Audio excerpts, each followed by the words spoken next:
আপনি কি কখনো ভেবে দেখেছেন প্রকৃতির অপরূপ সৌন্দর্যের নামে যা দেখছেন সেসব আসলেই সত্যি নাকি আপনাকে বোকা বানানো হচ্ছে? যেখানে পাহাড়, ঝর্ণা আর সবুজ মাঠগুলো যেন প্রকৃতির না, বরং মানুষের হাতে তৈরি এক বিশাল মায়াজাল।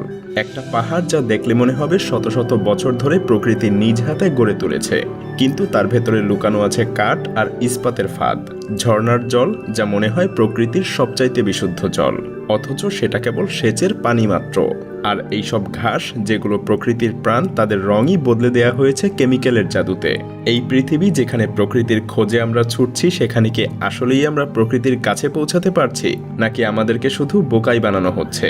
হ্যাঁ, আজকে আপনাদেরকে নিয়ে যাব প্রকৃতির এমনই কিছু স্থানে যেখানে প্রকৃতি বলে আর কিছু নেই, কেবল আর্টিফিশিয়াল রূপের একটা নাটক।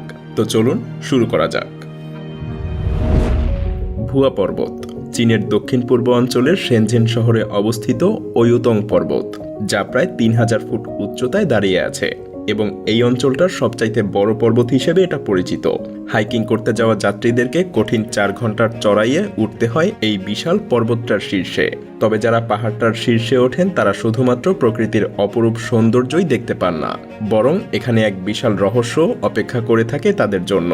শীর্ষে একটা বিশাল পাথর আছে যা পাংচুংয়ের প্রথম চূড়া নামে পরিচিত।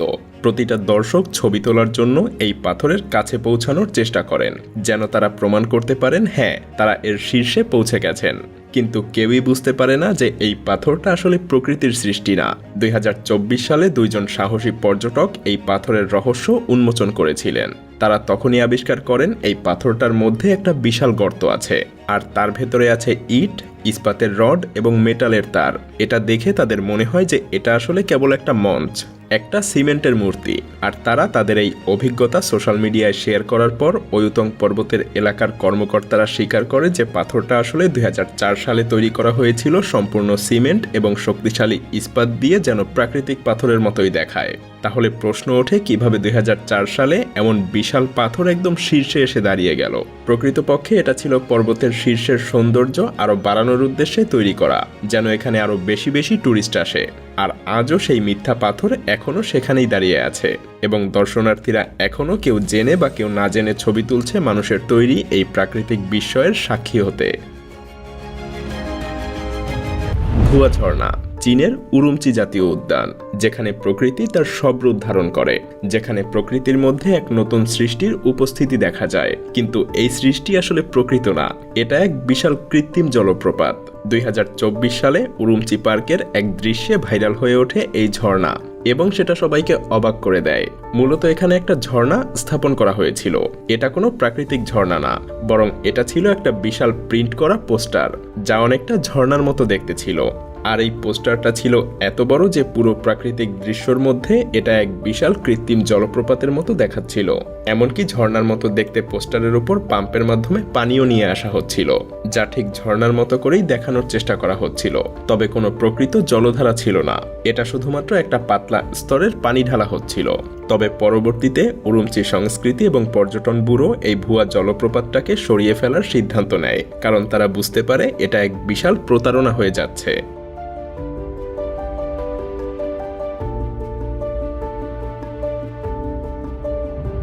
খালি পাহাড়, আপনার কি কখনো মনে হয়েছে যে কোনো জায়গা একদম অস্বাভাবিক? একটু গভীরভাবে দেখলেই বুঝতে পারবেন যে সেখানে কিছু একটা গড়বড় হয়েছে। চীনের একটা রহস্যময় জায়গা যার নাম হলো হিল। হ্যাঁ, ঠিক এমনই এক স্থান। 2024 সালে এক অদ্ভুত ঘটনা প্রকাশ পায়। এটা ছিল এক বিশাল কৃত্রিম পাহাড়, যা দেখতে একেবারে প্রকৃতির মতোই ছিল, কিন্তু এর ভেতরে ছিল এক অদ্ভুত কৌশল। এটা ছিল পুরোপুরি খালি। পাহাড়টার বাইরের রূপ দেখে মনে হতে পারে এটা সযত্নে নির্মিত, কিন্তু এর ভেতরে ছিল শুধুই কাঠের খাঁচা আর কিছু নির্মাণ সামগ্রী। গাছপালা আর পাথরের নিচে সরু কাঠামো ছিল, যেটা পাহাড়ের আকার ধারণ করেছিল। প্রায় 50 ফুট উঁচু এই পাহাড়টা দেখতে একেবারে প্রকৃতির পাহাড়ের মতো ছিল, কিন্তু এর ভেতরে কিছুই ছিল না। অথচ একে দেখে যেন মনে হয় এটা প্রাকৃতিক একটা সৃষ্টি।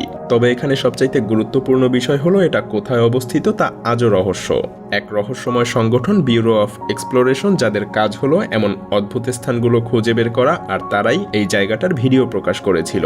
তারা এটাকে হলো হিল হিসেবে চিহ্নিত করে এবং অনেকেই ভেবেছিল এটা হয়তো কোনো সিনেমার সেট হতে পারে, যেখান থেকে অ্যাকশন সিনেমার দৃশ্য ধারণ করা হয়। অনেকের মতে এটা হয়তো কোনো পুরনো সামরিক প্রকল্পের অংশ ছিল, যেখানে বড় কোনো অস্ত্র, গোপন বাংকার বা অস্ত্রাগার থাকার সম্ভাবনা ছিল। তবে সরকারি কর্তৃপক্ষ সঠিক কোনো তথ্য জানায়নি, কারণ তারা ভয়ের মধ্যে ছিল যে লোকজন যদি এটাকে খুঁজে বের করে তাহলে সেখানে জনসমাগম বাড়তে পারে আর অযথাই এই স্থানটা নষ্ট হয়ে যেতে পারে। কেউ জানে না এটা আসলে কেন তৈরি করা হয়েছিল এবং এর উদ্দেশ্যই বা কী ছিল। তবে যে কোনো রহস্যের মতো এর সাথে যুক্ত কিছু থিওরি আর প্রশ্ন থেকেই যায়। এটা কি আসলেই কোনো পুরনো যুগের নির্মাণ ছিল, নাকি এটা কেবল এক অপূর্ব কৃত্রিম সৃষ্টি? নকল ঘাস। 2013 সালে চীনের চ্যাংডু শহরকে আন্তর্জাতিক একটা সম্মেলন আয়োজনের জন্য প্রস্তুত করা হচ্ছিল, একটা গুরুত্বপূর্ণ গ্লোবাল বিজনেস ফোরাম। শহরের বিভিন্ন স্থানে ঘাসের ক্ষেত ছিল শুকিয়ে যাওয়া, হলুদ হয়ে যাওয়া, যেন প্রকৃতি মারা যাচ্ছিল। তাই শহরের স্থানীয় কর্তৃপক্ষ এক অভিনব সিদ্ধান্ত নেয়, যা সবার নজর কাড়ে। তারা কোনো নতুন ঘাস লাগানোর কথা না ভেবে শুকনো ঘাসের উপরেই সরাসরি একটা সবুজ রঙের ডাই স্প্রে করে। হ্যাঁ, ঠিকই শুনছেন, স্প্রে রং, এবং সেগুলো যেন সবুজ বাগানে পরিণত হয়। এটা এমনভাবে তৈরি করা হয়েছিল যাতে এটা 14 সপ্তাহ পর্যন্ত স্থায়ী হয় এবং বৃষ্টিতে ভিজে না যায়। তবে এই কৃত্রিম সবুজের সাফল্য বেশি দিন স্থায়ী হয়নি। একদিকে যেখানে স্থায়ী কর্তৃপক্ষ দাবি করেছিল যে এই ডাই একটা বিশেষ সবুজ রাসায়নিক তরল যা ঘাসের বৃদ্ধি এবং সৌন্দর্য বৃদ্ধিতে সাহায্য করবে, অন্যদিকে অনেক পরিবেশপ্রেমী এবং নাগরিকরা মনে করেছিলেন এটা প্রকৃতির উপরে এক ভয়ানক আঘাত। তারা উদ্বিগ্ন ছিলেন এই কৃত্রিম সবুজ পরিবেশকে আরও বেশি ক্ষতিগ্রস্ত করতে পারে। কিন্তু চ্যাংডু কর্তৃপক্ষের মতে এটা ছিল শুধুমাত্র একটা সাময়িক সৌন্দর্য বৃদ্ধির ব্যবস্থা, যাতে আন্তর্জাতিক পর্যটক এবং ব্যবসায়ীরা এখানে আরও আসতে আগ্রহী হয়। কিন্তু কৃত্রিম রঙের সৌন্দর্য যদিও এক মুহূর্তের জন্য চোখ ধাঁধানো ছিল, তবুও দীর্ঘমেয়াদে শহরের জন্য প্রকৃত সৌন্দর্যের ক্ষতি করেছে বলেই অনেকে মনে করেছিলেন।